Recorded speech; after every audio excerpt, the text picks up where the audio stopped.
Hello, welcome back to my channel. I'm pretty sure this villain goes without needing any introduction, as this is everybody's favourite. For my upper body and ears, I went in with Snazaroo Lilac face paint. Just like with the Hades transformation, links below, I'd suggest getting someone to help you with this part if you can, just to make sure you can cover all of your natural skin tone. For the face, I always like to go in with creams, and I wanted to give a slight sheen in the base to mimic her skin being slightly wet, so this is a mix of a few different things.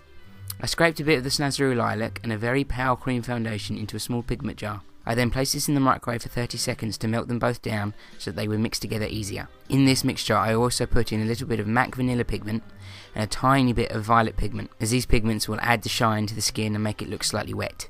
But for this part you could always use a Lilac Mayor and Cream blend stick. Using one of those would be easier, but I just like this added effect. I'm then going in with BenNye Neutral Set loose powder and pushing that into the skin with a powder puff to make sure everything stays in place. I chose to do my contouring at the end with powders, but this would be the point that you could do it before setting the skin. I'm making sure to dust off any excess of that translucent powder to make sure that the sheen from the pigments that we added in the base still shines through. For the eyes, all of the shadows I'm using in this tutorial are by MUA, Makeup Academy from Superdrug. These are amazingly inexpensive. They are only £1 each, but they have brilliant pigment payoff and they are beautiful eyeshadows. They're all powders, but apply a bit like a cream shadow as they have a very smooth texture. On the lid I'm using a nice duochrome blue-purple and smoking that out into a navy blue. A list of all the shades I've used in this tutorial will of course be in a product list below. For the eyes, I didn't want to do the classic cartoony look you see when people do Ursula as cosplay.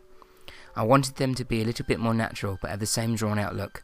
So I'm bringing the edges out into an oval wing shape, and these will join up with the brows when I go in with them later. This eyeshadow look is almost like a smoked out cut crease.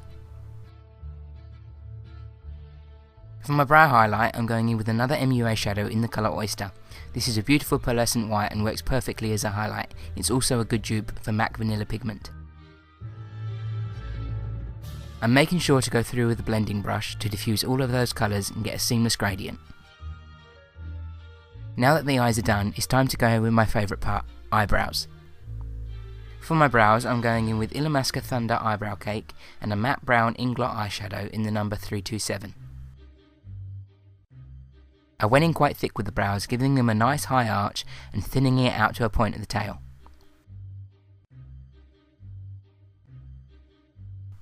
As you can see here, I'm making sure that the eyeshadow and the brows meet in a point in the outer corners to mimic a more natural version of the cartoony makeup that Ursula has. Now I'm going in with a liquid liner and I'm doing a nice thick drawn out black wing.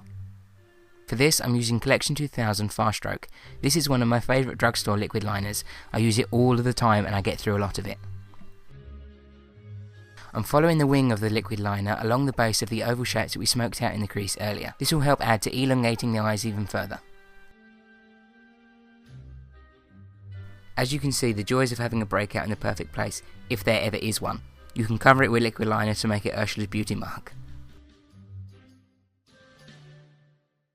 For the lips I'm using a red Barry M lip liner, and over the top I'm going in with OCC Lip Tar in NSFW with a very small bit of black Dahlia mixed in there as well. You can use any deep red lipstick for this look, but you want to make sure that it's glossy.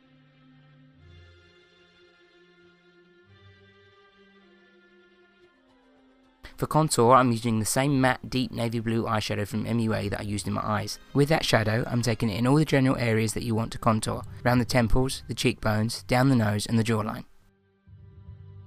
With the contour, I'm taking that shadow and I'm going around the temples, giving it a nice rounded feminine look.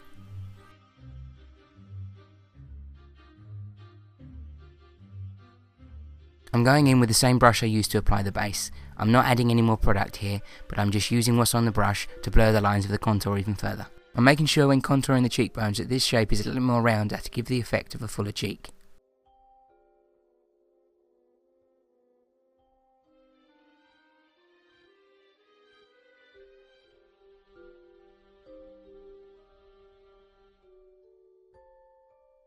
With the nose I'm doing a nice sharp contour to give a more angled look, in a more witch-like shape that Ursula has.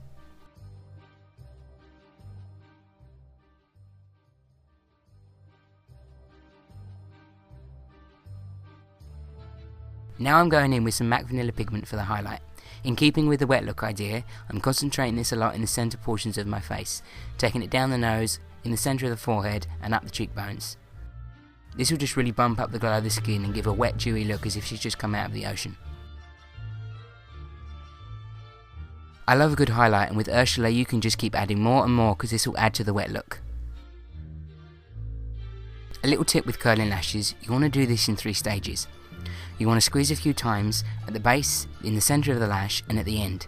This will just make sure that you get a perfect curve to the lash and that it's not just kinking up from the base. Now I'm going in with mascara, and I applied my lashes off camera, but I used 2 pairs of red cherries in the number 62. It's then time to throw in a wig and Ursula is complete. Thanks for watching, I hope you enjoyed this video. Don't forget to go check out my other transformation videos to Disney villains, and to subscribe to see who I transform into in the future. Please give a thumbs up if you liked. All my social media links are down below, so come and follow the craziness over there, and until next time, bye bye. Now, here's the deal. I will make you a potion that will turn you into a human for 3 days. Got that? 3 days. Before the sun sets on the 3rd day, you've got to get dear old Princey to fall in love with you. But if he doesn't, you turn back into a mermaid and belong to me.